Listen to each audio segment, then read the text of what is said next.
Attention all you coffee snobs. It turns out that dark roasted blend may not be quite as sophisticated as you think. People are making a move to the blonde brews. Let's ask Katie McLaughlin. She's out in Los Angeles and she has been reporting on this and drinking a lot of coffee, I bet. Hey, Katie. I'm hopped up. For sure. Good. I'm glad you've been drinking the coffee. Now, I have seen this obviously at Starbucks on this move to this new blonde roast they have. This is happening at a lot of coffee shops. Give us sort of the lay of the land. Yeah, it's a very interesting move because for the past 2 decades, as specialty coffee has become a real part of American life, the definition of high class and gourmet and good coffee has been really bold, dark roasted brews. I mean, how many coffee snob friends do you have who'll say, "Oh, I can't drink that. That's just like dishwater to me. I need Starbucks or I need Pete's." So it's very interesting. What you're now seeing is Starbucks, Pete's, and a whole slew of new, really high-end coffee outlets rolling out light roasted coffee.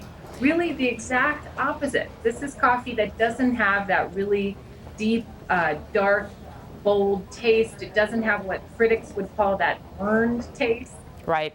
It's much lighter, smoother, kind of pure coffee taste. Now, for people, Katie, who sort of equate this with having a coffee that's a strong coffee, it really has nothing to do with that. In fact, people think espresso, they tend to think that espresso is dark roasted, but that's just not the truth. It doesn't have anything to do with the roasting the espresso. It can be any type of bean. What you're talking, the roasting is a very different process. Walk us through the ABCs of roasting if you can.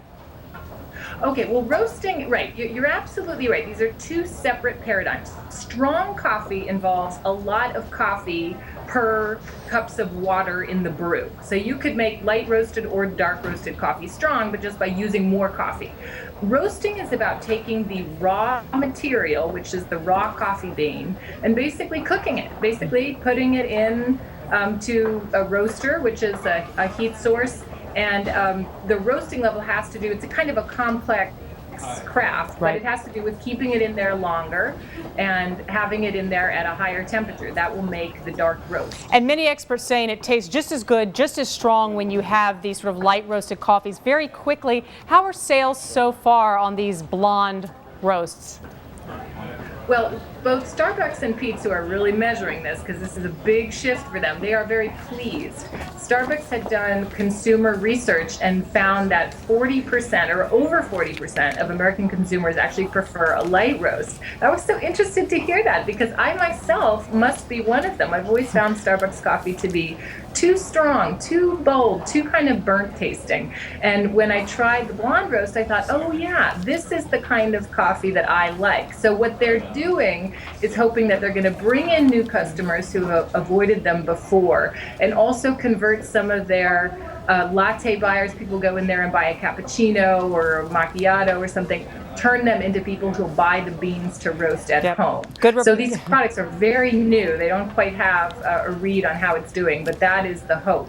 And you can still look very sophisticated drinking a light roasted coffee. All right, Katie McLaughlin out in Los Angeles, drinking a lot of coffee, doing some great reporting for us. Thanks for being here.